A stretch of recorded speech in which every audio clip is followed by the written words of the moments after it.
Hi, this is Santosh. Welcome to English Shabaka. Vistas text புக்கில் இருக்கக்கூடிய first சாப்டரான third level written by Jack Finney story தான் பார்க்க போகிறோம். சரி, உங்களுடைய ட்ரீம் டெஸ்டினேஷன் பிளேஸ் எது? இல்லைனா நீங்கள் நினைக்கக்கூடிய சார் இந்த இடத்துக்கு நான் போனேன்னா ரொம்பவே பியூட்டிஃபுல்லாக ரொம்பவே என்ஜாய் பண்ணுவேன் அப்படின்னு நினைக்கிற இடத்த கமெண்ட்டில் சொல்லுங்கள். ஏன்றதை இந்த கதை முடியும் போது உங்களுக்கே புரியும். நம்ம சேனலில் தேர்ட் லெவலுடைய லைன் பை லைன் எக்ஸ்ப்ளனேஷனும் அவைலபிளாக இருக்குது. அண்ட் எக்ஸாமுக்கு முன்னாடி பார்க்கக்கூடிய ஒரு ரீகேப்சுலேஷன் ஒரு 5 minutes ஸ்டோரியை சொல்கிற அந்த வீடியோவும் அவைலபிளாக இருக்குது. நிறைய பேர் ரொம்ப ப்ரீஃப் எனக்கு புரிகிற மாதிரி இன்னும் பெர்ஃபெக்டாக எந்த இம்பார்ட்டன்ட் டீடைல்ஸையும் மிஸ் பண்ணாமல் ஒரு வீடியோ பண்ணுங்கன்னு நிறைய பேர் கமெண்ட்டில் கேட்டுட்டு இருந்ததால தான் இந்த வீடியோ. நீங்கள் உண்மையிலே இருக்கக்கூடிய மேக்ஸிமம் ஏஐ டெக்னாலஜியை யூஸ் பண்ணி உங்களுக்கு அப்படியே இந்த ரியல் ஸ்டோரியை உங்களுக்கு ரியல் சுச்சுவேஷன்ஸோடையே காமிச்சிடுறேன். அதுக்கு முன்னாடி நம்மளுடைய அபாக்கா அகாடமி இதில் பார்த்தீங்கன்னா சோஷியல், ஃபிசிக்ஸ், கெமிஸ்ட்ரி இந்த சாப்டர்ஸ்லாம் அபாக்கா அகாடமியில் அப்லோட் பண்ணியிருக்கேன். அந்த சேனலில் கொஞ்சம் சப்ஸ்கிரைப் பண்ணிக்கோங்க. எனக்கு கொஞ்சம் மோட்டிவேஷனாக இருக்கும் இந்த மாதிரி அடுத்தடுத்து வீடியோ பண்ணுறதுக்கு. லிங்க்கை டிஸ்கிரிப்ஷனில் கொடுக்குறேன். உங்கள் வாழ்க்கையில் நடந்த ஒரு எக்ஸ்பீரியன்ஸ் அதை நீங்கள் உங்கள் ஃப்ரெண்டுக்கிட்டேயோ இல்லை ஃபேமிலி மெம்பர்ஸ்கிட்டயோ சொல்லும் போது டேய் இதெல்லாம் நம்புற மாதிரி இருக்கா அப்படின்னு சொல்லிட்டு ஈஸியாக தட்டி கழிச்சிட்டு போயிட்டாங்க. பட் உங்களுக்கு பொறுத்த வரைக்கும் அது ரொம்ப பெரிய விஷயமா இருக்கலாம். ஈவன் அது உங்களாலே அதை நம்ப முடியாத மாதிரியான ஒரு விஷயமா இருக்கலாம். பட் அது உண்மையிலே உங்களுக்கு நடந்து வேற யாரும் அதை நம்பாத ஒரு விஷயம் ஏதாவது இருந்தால் கமெண்ட்ல சொல்லுங்க. அப்படியே எல்லாரும் டிஸ்கஸ் பண்ணலாம். ரொம்பவே இன்ட்ரெஸ்டிங்காக இருக்கும். நான் ஏன் இந்த கொஸ்டினை கேட்டேன்னு சொல்லிட்டு கடைசியாக உங்களுக்கே புரியும். இந்த மாடர்ன் வேர்ல்டே பார்த்தீங்கன்னா full of insecurity, fear, war and stress தான். இந்த மாடர்ன் சொசைட்டியில் வாழக்கூடிய எல்லாருமே எப்படியாவது இந்த ஸ்ட்ரெஸ்ஃபுல்லான வாழ்க்கையிலிருந்து எஸ்கேப் ஆகிடணும் தான் நினைக்கிறாங்க. ஏன் நானும் அதான் நினைக்கிறேன். என் பேரு சார்லி, நான் தான் இந்த கதையோட ஹீரோ. எனக்கு 31 வயசு ஆகுது. நான் இப்போ சொல்லக்கூடிய விஷயம் உங்களுக்கு ரொம்பவே வியரா இருக்கலாம். ஆனால் இது எனக்கு நடந்த ஒரு விஷயம். ஏன்னா த பிரசிடென்ட் ஆஃப் நியூயார்க் ரயில் ரோட்ஸ் என்ன சொல்லுதுன்னா, த கிராண்ட் சென்ட்ரல் ஸ்டேஷன் அந்த ரயில்வே ஸ்டேஷன்ல பார்த்தீங்கன்னா 2 levels இருக்குன்னு சொல்லிட்டு அதில் இருக்கக்கூடிய எல்லா டைம் டேபிளும் சொல்லுது. பட் சார்லி, நான் என்ன சொல்றேன்னா 3 level இருக்குன்னு நான் சொல்றேன். ஏன்னா நான் அந்த 3rd level நான் இருந்தேன் அப்படின்னு சொல்லிட்டு இந்த கதை ஸ்டார்ட் ஆகுது. இந்த கதையோட ப்ரோட்டகனிஸ்ட் சார்லி தான். ஸோ அவர் நரேட் பண்ற மாதிரி தான் இருக்கும் கதை. சீன் அங்கே கட் பண்ணிட்டு அப்படியே சார்லி குவைட்டா ஒரு சைக்காட்ரிஸ்ட் ஆஃபீஸில் உட்காந்துட்டு இருக்காரு. அந்த டாக்டருடைய பேர் சாம் வெய்னர். அந்த சாம் வெய்னர் கொஞ்சம் கன்சர்ன்டாவே இருக்காரு. ஏன்னா சார்லியோடைய க்ளோஸ் ஃப்ரெண்ட் தான் இந்த சாம். ஈவன் தோ இவர் ஒரு சைக்காட்ரிஸ்டா இருந்தாலும் அந்த ஃப்ரெண்டு சார்லியை நினைச்சு கொஞ்சம் கஷ்டப்பட்டு ஒரி பண்ணிக்கிறாரு. சார்லி அதாவது இந்த 3rd level அப்படின்னு சொன்ன உடனே சாம் கோமா வேக்கிங் ட்ரீம் விஷ் ஃபுல்ஃபில்மெண்ட் அப்படின்னு சொல்லிட்டு சொல்றாரு. இது எல்லாமே பாத்தீங்கன்னா ஒரு temporary refuge from the reality. நீ இந்த மாடர்ன் வேர்ல்ட்லேருந்து எஸ்கேப் ஆகணும்னு நினைக்கிற, அதனால பாத்தீங்கன்னா இந்த மாதிரியான விஷயங்கள்லாம் பண்ணிட்டு இருக்க. ஈவன் உன்னோட ஸ்டாம்ப் கலெக்ஷன் ஹாபி இருக்கு இல்லையா, அது கூட பாத்தீங்கன்னா இந்த ரியாலிட்டியை விட்டு கொஞ்சம் மறக்கணும்னு நினைக்கிறதால தான் இதெல்லாம் பண்ணிட்டு இருக்க அப்படின்னு சொல்லிட்டு சாம் சைக்காட்ரிஸ்ட் சொல்றாரு. இதை கேட்ட உடனே சார்லியோடைய ஒய்ஃப் லூயிஸாவுக்கு கொஞ்சம் பயமாகுது. என்ன ஆச்சு இவருக்கு அப்படின்னு சொல்லிட்டு. பட் சார்லி என்ன சொல்றான், இல்லை நான் 3rd level உண்மையிலேயே நான் போயிருந்தேன், நான் கண்டிப்பாக அந்த இடத்த போய் பார்த்தேன் அப்படின்னு சொல்லிட்டு அடிச்சு சொல்றாரு.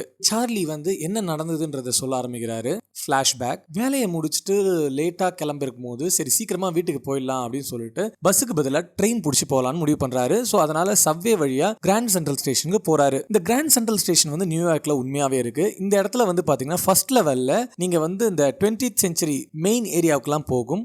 அதுக்கடுத்து 2nd level போனீங்கன்னா சப் அர்பன் டெயின்ஸ், அது கொஞ்சம் தூரமாக போகும். பட் இதை தாண்டி வரும்போது ஒரு ஆர்ச்சரி டோர்வே ஒன்று இருந்து அது கொஞ்சம் ஹைட் கம்மியாக இருந்தது. நான் குனிஞ்சு அந்த சப்வே வழியாக போயிட்டு இருந்தேன். அதுக்கப்புறம் தான் நான் தொலைஞ்சு போயிட்டேன்.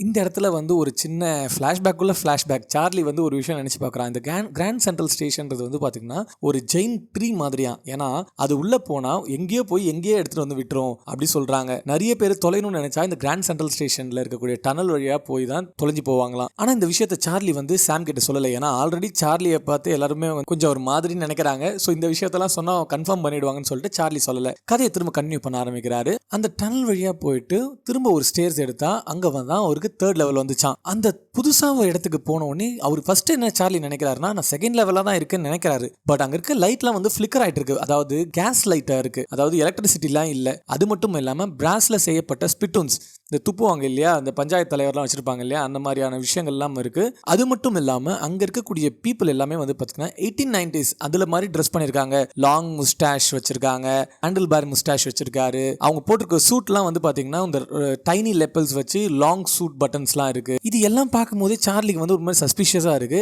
அப்புறம் நியூஸ் பாய் ஒருத்தவர்கிட்ட போய் பார்த்தா நிறைய நியூஸ் பேப்பர் அடிக்க வச்சிருக்கான். அந்த நியூஸ் பேப்பர்ல பார்த்தா த வேர்ல்ட் நியூஸ் பேப்பர் அப்படின்னு போட்டிருக்கு. சார்லிக்கு ரொம்பவே நல்லா தெரியும் த வேர்ல்டுன்ற நியூஸ் பேப்பர் வந்து பாத்தீங்கன்னா பப்ளிஷ் ஆகி ரொம்ப வருஷம் ஆகுது. அதை எப்பயே இழுத்து மூடிட்டாங்க. ஆக்சுவலி இங்க ஒரு ஃபேக்ட் என்னன்னா த வேர்ல்ட் அப்படின்ற நியூஸ் பேப்பர் வந்து பாத்தீங்கன்னா உண்மையிலேயே ஜூலை 10, 2011 க்ளோஸ் பண்ணிட்டாங்க. கிட்டத்தட்ட 168 வருஷமா இது பிரிண்ட் பண்ணியிருந்தவங்க அதை க்ளோஸ் பண்ணிட்டாங்க. அது மட்டும் இல்லாம அந்த டைம்ல பிரசிடென்ட் கிளீவ்லேண்ட் அப்படின்னு பென்ஷன் ஆயிருக்கு. அதை விட இன்னொரு ஒரு முக்கியமான விஷயம் ஜூன் 11, 1894 அப்படின்னு சொல்லிட்டு அந்த நியூஸ் பேப்பரோட டேட் இருக்கு. இதை பார்த்த உடனே சார்லிக்கு பயங்கர ஷாக் ஆயிடுறான். ஏன்னா இவன் கிட்டத்தட்ட வந்து ரொம்ப வருஷம் பாஸ்ட்ல டைம் டிராவலர் ஆகி வந்திருக்கான். இந்த ஆக்சுவலி இன்னொரு ஒரு ஃபேக்ட் என்னன்னா இந்த கிளீவ்லேண்ட்ன்ற பிரசிடென்ட் வந்து உண்மையிலேயே வந்து 1894 அமெரிக்காவுக்கு பிரசிடென்டாக இருந்தாரு. பட் சார்லிக்கு வந்து இந்த பாஸ்ட்டுக்கு வந்தது வந்து பார்த்தோன்னா எந்த விதத்துலையும் சோகத்தை தரல. ஏன்னா அவனுக்கு இந்த மாதிரி வார் ஒரி அந்த மாதிரி ஃபாஸ்ட் கோயிங் வேர்ல்டுலாம் இல்லாமல் இந்த மாதிரி தான் சைலண்டான வாழ்க்கையை வாழணும்னு நினைக்கிறான். ஸோ அவன் என்ன பண்ணுறான், நேராக போட்டு கெயில்ஸ்பர்க் இல்லினாய்ஸ்க்கு 2 டிக்கெட் வந்து கேட்குறான், இவனுக்கும் லூயிஸாவுக்கும். ஏன் கெயில்ஸ்பர்க் அப்படின்னு பார்த்தீங்கன்னா இது ஒரு ஒண்டர்ஃபுல் டவுனு. அது மட்டும் இல்லாமல் ஃபர்ஸ்ட் வேர்ல்டு வாருக்கு இன்னும் 20 வருஷம் இருக்குது, செகண்ட் வேர்ல்டு வாருக்கு இன்னும் 40 வருஷம் இருக்குது. ஸோ ரொம்பவே சந்தோஷமாக வாழலாம் இந்த ஊரில் அப்படின்னு சொல்லிட்டு நினைக்கிறாரு. ஸோ அங்கே இருக்கக்கூடிய டிக்கெட் கிளர்க்கு கிட்ட போயிட்டு எவ்வளோ ஆகும் 2 டிக்கெட்னு சொல்லிட்டு கேட்குறாரு. அவரும் டிக்கெட் ஃபேர்லாம் சொல்லிட்டு சொல்லும் போது இவர் நியூ கரன்சி எடுத்து கொடுத்தாரு. உடனே அந்த டிக்கெட் கிளர்க் பயங்கர கடுப்பாயிடுறாரு. Are you trying to skin me அப்படின்னு சொல்றாரு. அதாவது என்ன ஏமாத்த நினைக்கிறியா அப்படின்னு சொல்லிட்டு மேலே கீழேயும் பார்க்குறாரு. சார்லிக்கு ரொம்பவே பயம் வந்துடுது. ஏன்னா 1894 பிரிசன் வந்து எப்படி இருக்கும், ஆக்சுவலி இப்பவே ரொம்ப மோசமா இருக்கும். நம்ம சார்லி அரெஸ்ட் ஆனா கூட அவர் டைம் டிராவலர்னு யாரும் நம்ப மாட்டாங்கன்னு சொல்லிட்டு பயந்துட்டு அங்கிருந்து ஓடி போயிடுறாரு. இப்போ சார்லி பிரசன்ட்டுக்கு வந்துடுறாரு. நெக்ஸ்ட் டே வேலை எல்லாம் முடிச்சுட்டு லஞ்ச் டைம்ல போயிட்டு இந்த நியூ ஸ்டைல் கரன்சியை வந்து என்ன பண்றாரு, ஓல்டு பில்ஸா மாத்திக்கிறாரு. அதாவது ஓல்டு பில்ஸ்னு சொல்லுவாங்க. இவர் $300 கொடுக்குறாரு. அதுக்கு 100 பிரீமியம் போக $200 தான் திரும்ப கொடுக்குறாங்க. பழைய கரன்சி பில் எடுத்துட்டு போயிட்டு அந்த தேர்ட் லெவலை தேடி பார்த்தா இப்போ நம்ம சார்லிக்கு பெரிய ஷாக் என்னன்னா அந்த கிராண்ட் சென்ட்ரல் ஸ்டேஷன்ல தேர்ட் லெவல் கண்டுபிடிக்கவே முடியல. ஈவன் அவங்க ஒய்ஃபை என்ன சொல்லிடுறாங்க, இதெல்லாம் விட்டுடுங்க, நம்ம இதுக்கப்புறம் தேட வேண்டாம் அப்படின்னு சொல்லிட்டு இவர் கன்வின்ஸ் பண்ணிடுறாங்க. கொஞ்ச நாள்லயே வந்து சாம் வந்து கொஞ்சம் டிஸப்பியர் ஆயிடுறாரு. அதாவது சாம் வெய்னர் எங்க போனார்னே தெரியல. அவர் எங்க போனாருன்னு ஒரு ட்ரேஸ் கூட இல்லாமல் போயிடுது.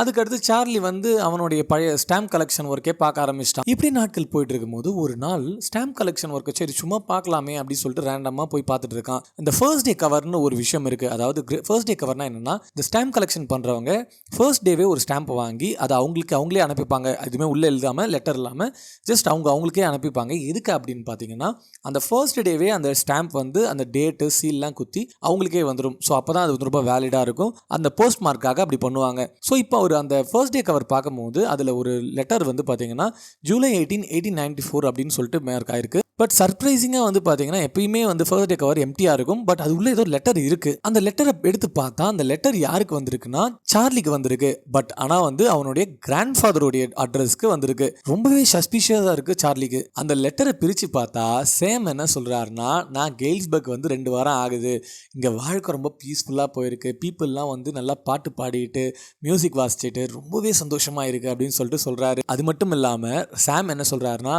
சார்லி நீயும் லூயிஸாவும் தேர்ட் லெவலில் பாருங்க, தேடி பார்த்து கண்டிப்பாக வாங்க, இங்கே ரொம்பவே பியூட்டிஃபுல்லாக இருக்குது அப்படின்னு சொல்லிட்டு இதோட எங்கள் ஸ்டோரி முடிச்சிடுறாங்க. ஆக்சுவலி வந்து பார்த்தீங்கன்னா கடைசியில் சார்லி போயிட்டு ஓல்டு கரன்சி எக்ஸ்சேஞ்ச் ஷாப் பார்த்தோன்னா $800 வந்து பார்த்தீங்கன்னா இந்த சாம் வெய்னர் வந்து ஓல்டு கரன்சியாக மாற்றினாருன்னு தெரிஞ்சிருக்கும். சாமுக்குமே வந்து பார்த்தீங்கன்னா நம்ம சார்லி இதுக்கு முன்னாடியே வந்து கெயில்ஸ்பர்க்ல வந்து பார்த்தீங்கன்னா அவருடைய கிராண்ட் பேரண்ட்ஸ் இருப்பாங்க. அங்கே ஸ்கூலிங்ஸ்லாம் படித்ததால் அந்த ஊரில் இருக்கக்கூடிய இடத்த பற்றி ரொம்பவே எக்ஸ்ட்ராடினரியாக வந்து எக்ஸ்பிளைன் பண்ணியிருப்பார். ஸோ இதெல்லாம் கேட்கும் போது அவருக்குமே அந்த ஆசை வந்திருக்கும் போல்.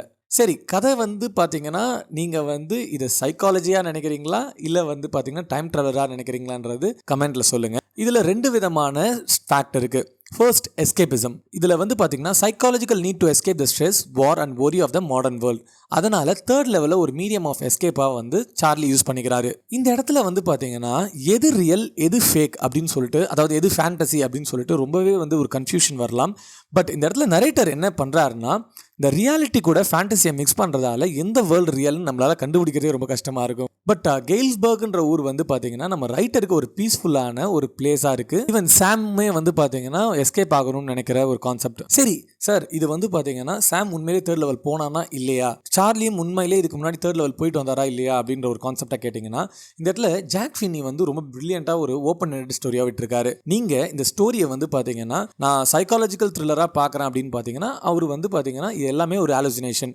ஈவன் சாம் கேரக்டரே ஒரு ஆலோசினேஷனாக இருக்கலாம், இல்லை சாமுமே வந்து பார்த்தீங்கன்னா சார்லி மாதிரி இந்த மாடர்ன் வேர்ல்டு ஸ்ட்ரெஸ்ஸில் வந்து மூழ்கி தேர்ட் லெவலில் தேடிட்டு எங்கே தெரிஞ்சிட்டு இருக்கலாம். அந்த மாதிரி நீங்கள் வச்சுக்கலாம். ஸோ இதை மாதிரி ஒரு பாயிண்ட் ஆஃப் வியூ. இதுக்கு அடுத்து இன்னொரு பாயிண்ட் ஆஃப் வியூ, இதுக்கு எவிடன்ஸாகவும் நிறையா இருக்குது. இப்போ நீங்கள் இன்னொரு பாயிண்ட் ஆஃப் வியூவில் வந்து பார்த்தீங்கன்னா உண்மையிலே இது வந்து பார்த்தீங்கன்னா ஒரு டைம் ட்ராவலர் கான்செப்ட் தான் அப்படின்னு பார்த்தீங்கன்னா, சாம் வந்து அங்கே போனதுக்கு லெட்டர் இருக்குது, அதுக்கப்புறம் $800 வந்து எக்ஸ்சேஞ்ச் பண்ணியிருக்க விஷயம் இருக்குது. ஸோ அந்த லாஜிக்கில் நீயும் பேசலாம். நீங்கள் என்ன லாஜிக்கில் நீங்கள் அண்டர்ஸ்டாண்ட் பண்ணிக்கிறீங்களோ அதுதான் வந்து இதோடைய கிளைமேக்ஸ். புரிஞ்சிருக்கும்னு நான் நினைக்கிறேன். சேனலை கொஞ்சம் சப்ஸ்கிரைப் பண்ணிக்கோங்கப்பா, எனக்கு கொஞ்சம் மோட்டிவேஷனாக இருக்குது இந்த மாதிரி நிறைய வீடியோ பண்ணுறதுக்கு. தேங்க்யூ.